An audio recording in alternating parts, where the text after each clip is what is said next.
The video store backroom was a rite of passage.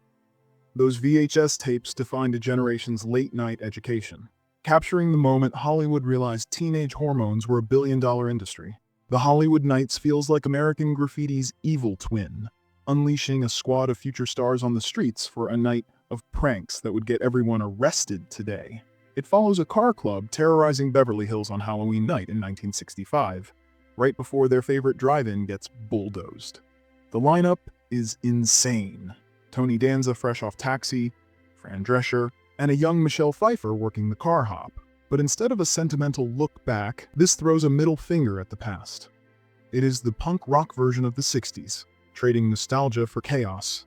You get Robert Wool delivering a rendition of Volare backed by fart noises that comedians still cite as the Mozart of fart jokes.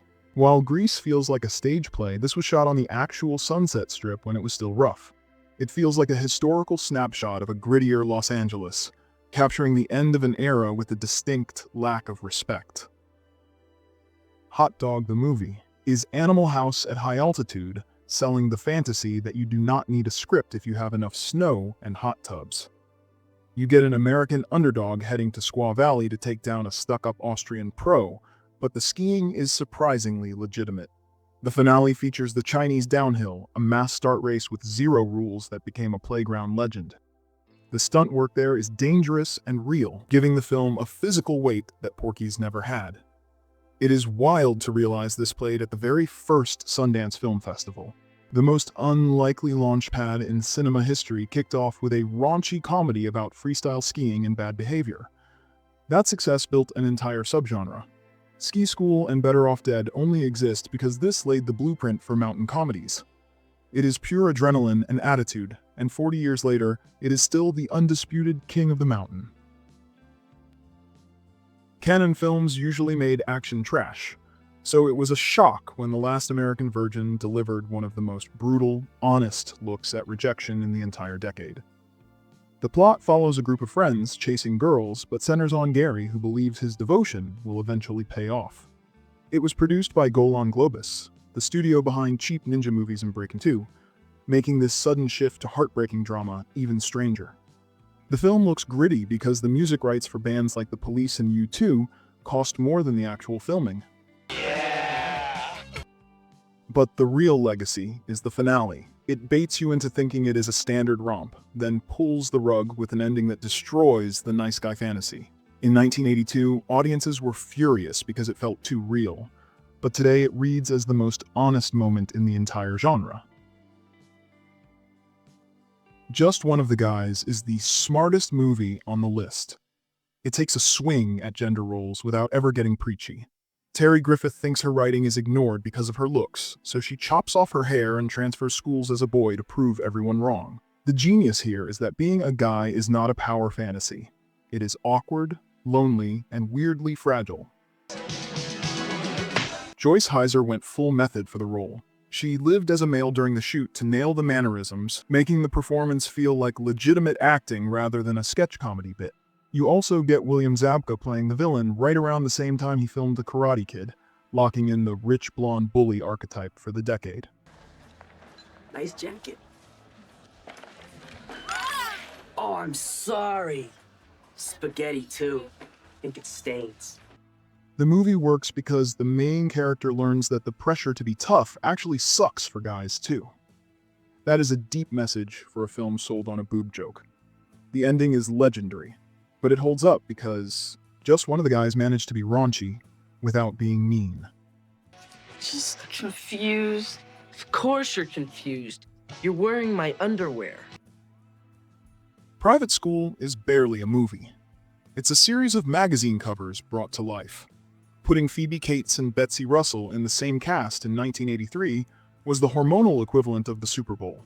The studio knew exactly what they were selling. The plot is just loose connective tissue about a rivalry between two rich girl academies, existing solely to get to the next set piece. This is the film that defined the pause button era. Betsy Russell's slow-motion horse ride has absolutely zero to do with the narrative, but it's the visual definition of the genre. Gratuitous, absurd, and the only reason anyone remembers the film 40 years later. But what actually makes it watchable is that Cates and Russell have legitimate chemistry. They aren't just props. They're in on the joke. While the guys are busy peeping through windows like cartoons, the girls are running the show. It's trashy, sure, but it delivers exactly what the box office wanted without apologizing for it. Blame It on Rio is a strange career choice for Michael Caine. You have a serious actor stepping into a sex comedy that treats a massive betrayal like a standard farce. What happened, happened. The setup involves two best friends taking their teenage daughters to Brazil. Caine sleeps with his friend's daughter, played by Michelle Johnson, You're never too old to be crazy. and the rest of the film is him trying to keep a straight face. Joseph Bologna plays the friend who is aggressively hunting for the older man who took advantage of his daughter, never realizing it's the guy sitting right next to him. The film was controversial on release, but the real fallout came from the casting. The studio pushed 17-year-old Michelle Johnson into full nudity, marketing her as the next big thing. It backfired. She was typecast and faded away, while Demi Moore refused nudity, protected her image, and went on to become a megastar.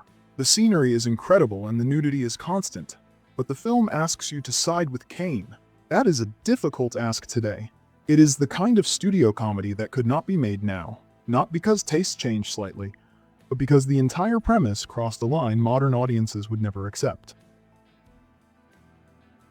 Get off this summer with Zapped. Zapped is the moment science went out the window. The film decided that telekinesis was best used for unzipping dresses rather than fighting crime. It follows a high school nerd who gets psychic powers in a lab accident. But the real strategy here was the casting. Scott Baio and Willie Ames were on the cover of every teen magazine in America. So putting them in an R-rated comedy was a calculated shock tactic designed to destroy their good boy image and age up the fanbase. The finale is just a comedic remake of Carrie, leading to a prom scene that rips off the horror classic almost shot for shot. But the charm comes from the lack of money. The budget was so low they could not afford optical effects, so the telekinesis is clearly just fishing line yanking clothes into the air. It gives the whole thing a scrappy home movie quality. Zapped is a time capsule of the era's horniness, a dumb, energetic snapshot of what teen comedy thought was normal then. Logic takes a backseat to hormones and weird science, where the solution to social awkwardness is hacking military systems to build the perfect girlfriend. It follows two outcasts who hook a Barbie doll to a mainframe and accidentally create a woman with magical powers. This is the moment John Hughes got bored with detention halls and decided to wrap the heart of the Breakfast Club inside a Frankenstein myth. So, what would you little maniacs like to do first? Tapping into that specific mid-80s fantasy that a home computer could somehow shortcut adulthood. Bill Paxton completely hijacks the film as Chet, the absolute worst big brother in movie history. He improvised his best moments, including that stomach-turning line about a nice greasy pork sandwich served in a dirty ashtray. How about a nice, greasy pork sandwich served in a dirty ashtray? That unhinged performance is exactly why James Cameron cast him in Aliens. The script also flips the formula because the nerds do not get to keep the girl. Kelly LeBrock is not a trophy. She is a temporary mentor who fixes their confidence and then leaves. It's a bizarre detour that showed how strange the 80s were willing to get. Bachelor Party bridges the gap between Tom Hanks, the sitcom actor, and Tom Hanks, the American icon. Before he was winning Oscars, he was the chaotic center of this absolute riot. It captures a specific moment in history where a studio would give a young star a pile of money just to destroy a hotel suite. It's the blueprint for The Hangover 20 years early, mixing genuine danger with a surprising amount of heart. The film operates on pure adrenaline, escalating from a simple dinner into a drug-fueled disaster involving a donkey and a suicidal bus driver. It's a rare look at a future legend running completely wild before Hollywood made him serious. Revenge of the Nerds succeeded despite the studio actively trying to bury it. 20th Century Fox executives saw the dailies and panicked, convinced the film was unreleasable trash. They dumped it in theaters with zero marketing support, assuming it would vanish immediately. The production itself was a disaster. The University of Arizona kicked the crew off campus mid-shoot, once the administration actually read the script, forcing the filmmakers to scramble for new locations on the fly. Robert Carradine's laugh became the war cry for a generation that was tired of being shoved in lockers. That nerd saw me naked!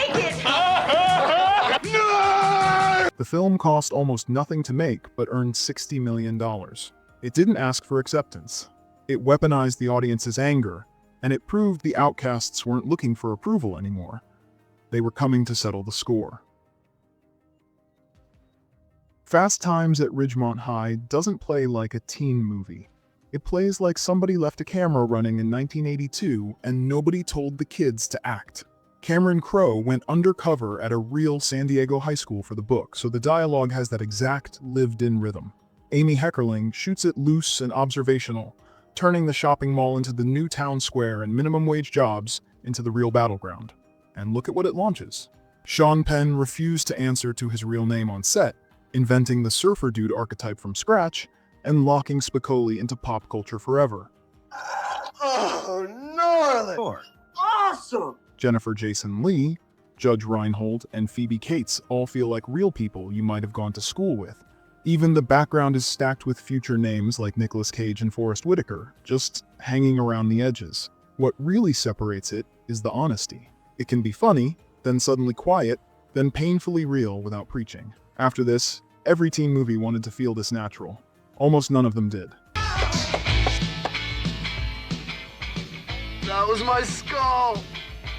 I'm so wasted! The critics treated it like a crime against cinema, but Porky's did not care, because it knew exactly what every teenager in America was desperate to see. The plot is simple enough. Woo! You better duck, you suckers, when Jarvis is at the wheel! A group of Florida high school students trying to lose their virginity and get revenge on a strip club owner. However, the real story is how a film financed during the Canadian tax shelter era became a cultural phenomenon. It was the specific moments that shocked the censors, like the infamous shower scene or the tallywhacker incident in the principal's office, that created word of mouth so intense it turned a cheap $4 million budget into a $100 million juggernaut. That cash did not just keep the studio lights on. It gave director Bob Clark the clout to finally get A Christmas Story greenlit. Without this smutty romp, there is no Ralphie. It established the formula of peeping toms, angry principals, and underdog wins that everyone else copied for the next 10 years. Critics called it the geek show of cinema, but Porky's laughed all the way to the bank with one of the highest returns on investment of the decade. Hollywood moved on, but these tapes remain a time capsule of the decade's raw energy. Let me know which one you wore out on VHS. Subscribe to VintageVerse, and we will keep tracking the stories behind the cinema.